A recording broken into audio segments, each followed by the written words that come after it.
오늘 우리가 함께 살펴볼 이사야 선지자는 당시 이스라엘 백성들 가운데 이사야 선지자는 그의 이름은 여호와는 구원시다라고 하는 이름을 가진 특별한 선지자입니다.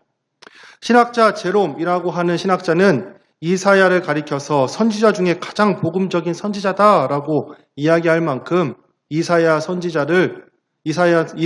그 당시에도 그렇고 지금 신앙생활하는 우리에게도 큰 은혜를 주는 그러한 선지자입니다. 그 당시 이사야 선지자가 활동했었던 당시에 이스라엘의 사람들 가운데는 이렇게 귀한 선지자가 있음에도 불구하고, 이렇게 복음적인 선지자가 있음에도 불구하고 그 당시 사람들 가운데 과연 하나님이 계시는가? 과연 정말 하나님이 있는 것이 맞는가? 라고 하는 의문을 품는 사람들이 있었습니다. 그 이유는 그 당시 사람들이 겪었었던 고난과 고통 때문에 그렇습니다. 오늘 우리가 살펴볼 이사야서 59장은 하나님께서 이사야를 통하여서 회복의 메시지를 선포하시는 내용을 담고 있습니다. 오늘 말씀을 통해서 하나님께서 그 당시 이스라엘 백성들을 구원하시는 것뿐만 아니라 그 당시 이스라엘 백성들을 회복하는 메시지뿐만 아니라 오늘을 살아가는, 지금을 살아가는 우리에게도 회복과 구원의 메시지가 되기를 주님의 이름으로 축복합니다. 당시 이스라엘은 바벨론의 포로로 끌려가서 70년 가까운 시간 동안 노예로 살고 있었습니다. 그들은 그곳에서 하나님께 부르짖습니다. 하나님께 그들의 눈물과 한숨과 고통을 부르짖으며 기도하였습니다. 그렇게 고국으로 다시 돌아가기를 바랬었던 이스라엘 백성들. 그들의 기도처럼 하나님께서 이스라엘 백성들을 고국으로 다시 돌려보내는 그러한 기적과 같은 일들이 일어났습니다.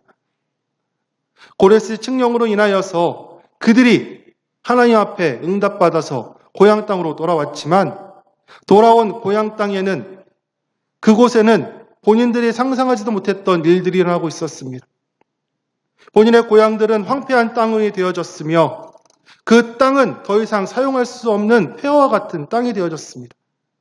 본인들이 함께 모여서 기도했던 예루살렘 성전은 다 무너져 내렸고 그곳에 남아있었던 같은 민족들은 이미 다 부패하고 다 죄악 가운데 살아가고 있는 모습.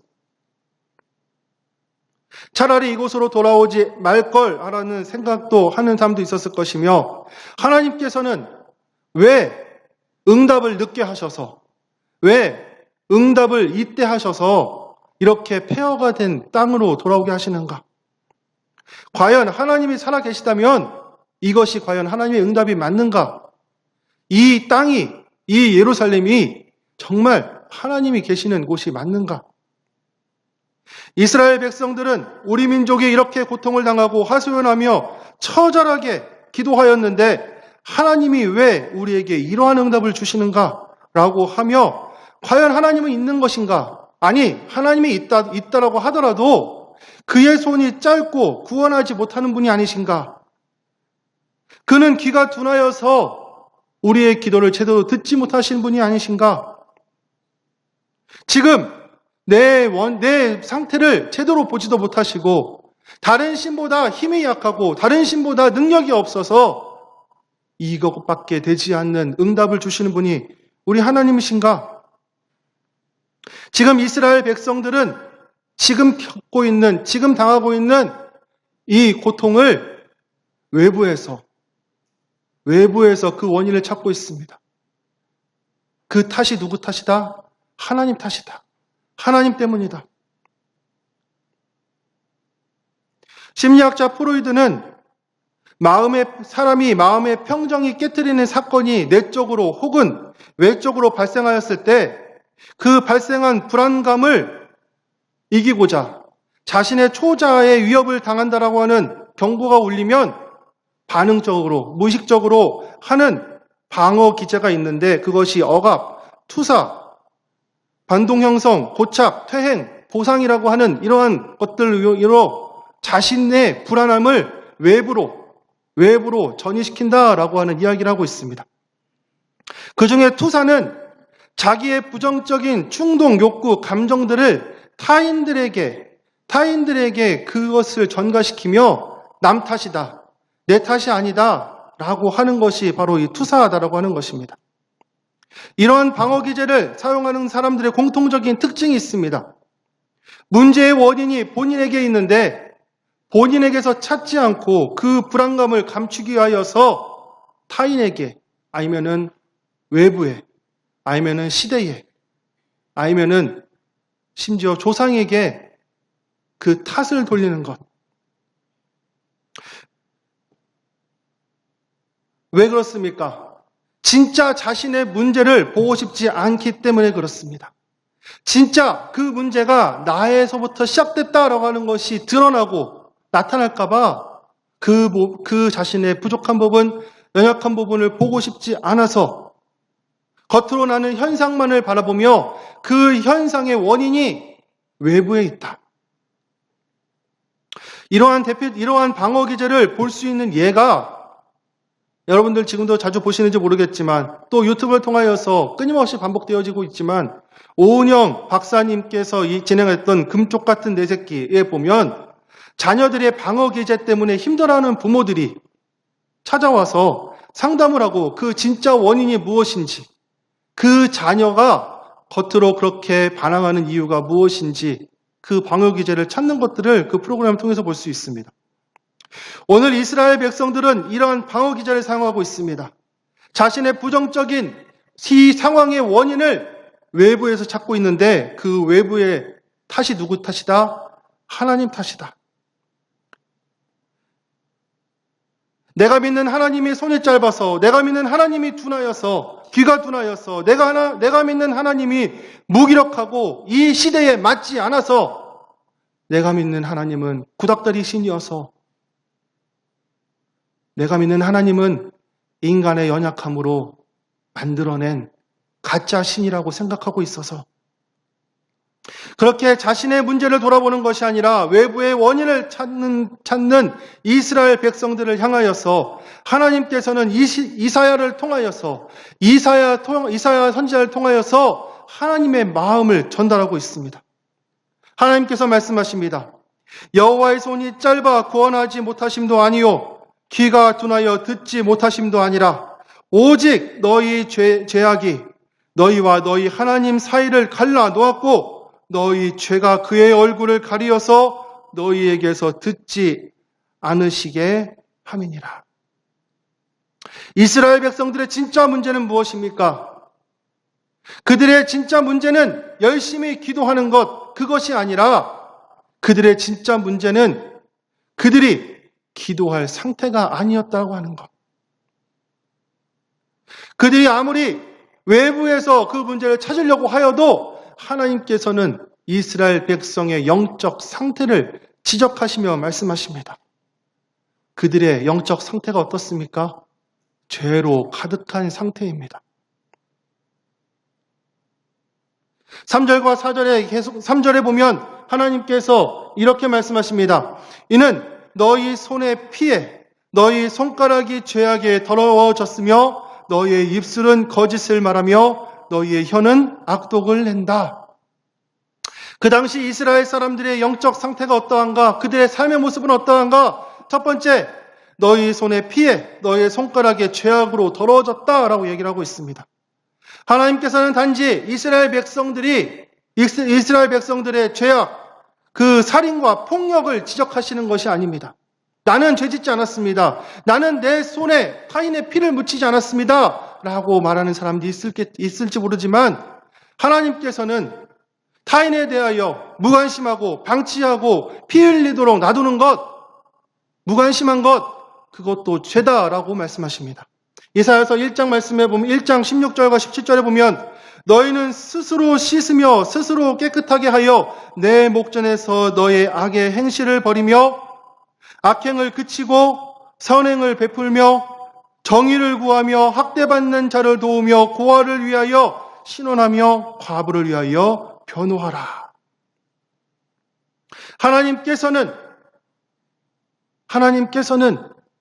하나님의 형상으로 만들어진, 하나님의 형상으로 지어진 우리뿐만 아니라 우리 주변 사람들, 가까이 있는 사람들, 우리의 이웃들, 우리의 같이 신앙생활하는 신앙의 교우들, 그들을 위하여서 함께 섬기고 함께 보살피고 함께 그들과 함께 눈물을 흘리고 함께 그들을 보살펴야 되는 것. 그렇지 않을 때에 그거 역시 하나님께서도 죄다. 우리 교회만을 위하여서 기도하는 것이 아니라, 나만을 위하여 기도하는 것이 아니라 한국 교회를 위하여 함께 기도하고 한국의 믿는 자들을 위하여서 함께 중보하는 것, 그것이 하나님께서 우리에게 맡겨준 사명이다. 또 하나님께서는 말씀하십니다. 너희 입술은 거짓을 말하며 너희 혀는 악독을 낸다. 하나님은 입술로 드리는 제사, 말로만 드려지는 제사를 기뻐하시는 것이 아니라 그의 삶을 통하여서 하나님을 기쁘시게 하는 삶, 즉 교회의 삶과 제사 드릴 때의 삶과 일상에서의 삶이 일치하는 것을 바라시는 것이 하나님의 마음인데, 그 당시 이스라엘 사람들은 이중적인 생활, 하나님 앞에서의 모습과 교회 안에서의 모습과 제사 드릴 때의 모습과 그들의 진짜 모습이 달랐기 때문에 이사야서 29장에 보면 주께서 이르시되 이 백성이 입으로는 나를 가까이하며 입술로는 나를 공경하나 그들의 마음은 내게서 멀리 떠나갔다. 말로는 하나님을 섬긴다고 하지만 그 마음은 하나님과 멀리 떠나갔다. 사랑하는 성도 여러분, 오늘 이사야 선지자는 이스라엘 백성들을 향하여서 하나님의 자녀답게, 하나님의 백성답게 하나님께서 태초에 만드신 그 모습대로 우리가 살아가는 것이 아니라 서로 시기질투하며 서로 죄를 지으며 서로 미워하며 또 하나님 앞에서, 사람들 앞에서 바리새인들처럼 경건한 척 살아가지만 일상에서는, 삶에서는, 교회 밖을 나가서는 하나님과 멀리 떨어져 살아가는 삶에 대하여서 지적하시며 이러한 죄악 때문에, 이러한 죄 때문에 너희가 하나님의 음성에, 하나님께 드리는 기도에 응답이 없다라고 하는 말씀을 지적하고 계십니다. 사랑하는 성도 여러분, 우리가 하나님 앞에 나와서 기도하며 하나님께 응답을 받기 위해서는 우리의 죄를 먼저 해결해야 될 줄 믿습니다. 시편 66편에 보면 내가 나의 마음에 죄악을 품었더라면 주께서 듣지 아니하실 것이다 라고 말씀하고 계십니다. 우리 안에 죄가 있다면, 우리 안에 죄로 가득하다면 우리가 아무리 입술로 고백한다고 해도, 입술로 찬양한다고 해도, 입술로 하나님께 기도한다고 해도 응답이 오지 않는다. 지난주에 제가 여러분들과 함께 나눴던 불안이라고 하는 말의 한자어 뜻을 나눴던 것을 기억하십니까? 불안, 한자는 안일 불자의 평안한 안자, 여기에서 안자는 집 안에 여성이 들어가 있는 모습을 형상하고 있는데, 즉 어머니가 집에 없을 때, 어머니가 집에 있지 아니하면 불안하다라고 하는 뜻을 가지고 있는 뜻이 바로 한자 불안, 즉 우리의 하나님이 되시며 우리의 아버지가 되시며 우리의 어머니가 되시는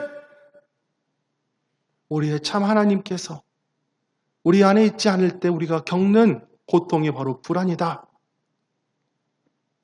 사랑하는 성도 여러분, 우리 안에 하나님이 없다면, 하나님이 계시지 않는다면 우리 안에 무엇이 있습니까?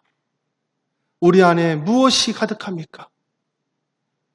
바로 죄로 가득하게 됩니다. 나로 가득한 것, 내 욕심으로 가득한 것, 내 생각으로 가득한 것, 내 뜻으로 가득한 것, 이 모든 것이 죄다. 성령께서, 하나님께서 말씀하여 주고 계신 줄 믿습니다. 사랑하는 성도 여러분, 하나님께서 우리에게 원하시는 것은 하나님께서 우리 안에 머물 수 있도록 우리 안에 죄가 없어지는 것. 우리가 깨끗한 그릇이 되어져서 하나님께서 우리 안에 머물 수 있는 것. 아무로 겉으로 화려할지라도, 아무로 겉으로 볼 때 비싸고 귀해 보일지라도 그 안이 더럽다면 그것은 사용할 수 없는 그릇입니다. 하나님께서 기뻐하시는 것은 깨끗한 그릇, 깨끗한 우리가 되어져서 우리 안에 죄가 깨끗이 씻어지고 우리의 죄를 다른 사람에게 투사시키고 다른 사람들을 탓을 하며 누구에게 하소연하는 것이 아니라 우리가 깨끗하여져서 우리 안에 하나님이 머무시며 우리의 아버지가 머무실 때 하나님께서는 우리의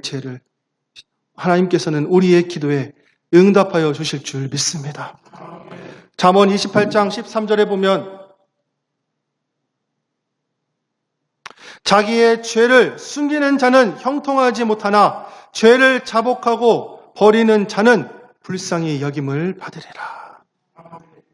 그렇다면 우리는 어떻게 해야 깨끗한 그릇이 될 수가 있는가? 어떻게 해야 우리가 하나님께서 머무를 수 있는, 하나님께서 함께 하시는 그러한 인생을 살 수가 있는가? 불안에서 벗어나서 회복으로 나아갈 수가 있는가? 성경은 우리의 노력에는 한계가 있다라고 얘기를 합니다. 우리의 노력으로는 우리가 깨끗해질 수가 없다라고 얘기를 합니다. 아담과 하와가 범죄하고 죄를 지었을 때에 그들은 그들 스스로 나무 잎사귀 옷을 만들어 자신의 부끄러움을 감췄습니다. 자신의 불안함을 해결해 보려고 노력하였습니다. 그러나 그것들로 그들의 부끄러움을, 그들의 불안함을 감출 수가 없었습니다. 그들에게 남은 희망은 무엇입니까? 하나님께서 직접 옷을 만들어 주셔서 하나님께서 만들어 주신 옷을 입는 것뿐입니다. 하나님은 아담과 하와에게 가죽 옷을 지어 입혀 주셨습니다. 하나님께서는 오늘 이사야를 통하여서 이스라엘의 회복을 꿈꾸시며 아담과 하와에게 직접 옷을 만들어 입혀주셨던 것처럼, 즉 그들의 문제를 직접 해결하셨던 것처럼 하나님께서는 오늘 우리의 죄의 문제를 직접 해결하시는 우리 하나님이신 줄 믿습니다. 오늘 우리 함께 읽은 말씀, 본문 16절 말씀에 보면 사람이 없음을 보시며 중재자가 없음을 이상히 여기심으로 자기의 팔로 스스로 구원을 베푸시며 자기의 공의로 스스로 의지하사.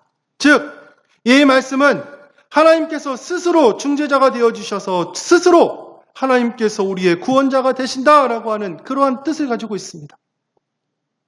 사도 바울은 로마서 3장에 이렇게 얘기합니다. 기록되었으되 의인은 없나니 하나도 없으며 모든 사람이 죄를 범하였음에 하나님의 영광에 이르지 못하더니. 우리의 능력으로는 우리가 의인이 될 수가 없으며 우리의 문제를 해결할 수가 없다. 우리의 부모님이신, 우리의 참 아버지이시고 참 어머니이신 그분을 모실 때만 우리의 문제를 해결할 수가 있다. 이어서 바울은 이렇게 얘기를 합니다. 이 예수를 하나님이 그의 피로써 믿음으로 말미암아 화목 제물로 세우셨다. 어떤 행위로도 구원받을 수 없는 우리, 그 무엇으로도 우리의 죄를 해결할 수가 없는 우리를 위하여서 구원의 중자자 되시는 화목 제물이 되어지시는 예수님을 보내주셨고 그분을 통하여서 우리를 깨끗하게 하시겠다 말씀하시는 우리의 하나님. 사랑하는 성도 여러분, 이러한 하나님의 사랑 얼마나 놀랍습니까? 우리는 우리의 문제를 하나님께 전가시키며 하나님 탓을 하며 하나님께 원망하며 살아가고 있는데 그 하나님께서는 우리를 향하여 구원의 길을 준비하고 계시며 구원의 방법을 우리에게 제시해 주시는 우리의 하나님. 예수 그리스도를 보내주시고 그분을 중재자 세워주시며 지금도 죄악 가운데 살아가며 세상 가운데서 불안 가운데 살아가고 있는 우리에게 그분을 통하여서 예수 그리스도를 통하여서 그 십자가의 피로 우리를 깨끗하게 하시며 우리를 거룩하게 하셔서 우리 안에 하나님이 머물도록 성령님이 머물도록 인도하여 주시는 우리 하나님의 사랑. 사랑하는 성도 여러분, 지금 이 시간 우리 가운데 부르짖어 기도하며 하나님의 응답을 기도하시는 분들 계시다면 십자가의 피로 우리를 깨끗하게 하시는 그분을 영접함으로 우리가 깨끗해지고 거룩해져서 우리 안에 우리의 아버지가 되시는 우리의 아버지가 우리 안에 머물며 우리의 불안을, 우리의 부끄러움을, 우리의 두려움을 제거해 주시는 그분 앞에 나아가시는 귀하고 복된 우리 성교 성도들 되시기를 주님의 이름으로 축복합니다. 우리 안에 우리 하나님께서 머물 때에 우리의 육체적인 문제도 우리 하나님께서 해결하여 주실 줄 믿습니다. 우리의 경제적인 문제도 해결하여 주실 줄 믿습니다. 우리의 가정의 문제, 우리의 자녀의 문제, 모든 것 우리 하나님 안에서 해결하고 회복되어질 줄 믿습니다. 서두에 이스라엘 백성들이 질문합니다. 하나님은 과연 계시는가? 예, 계십니다.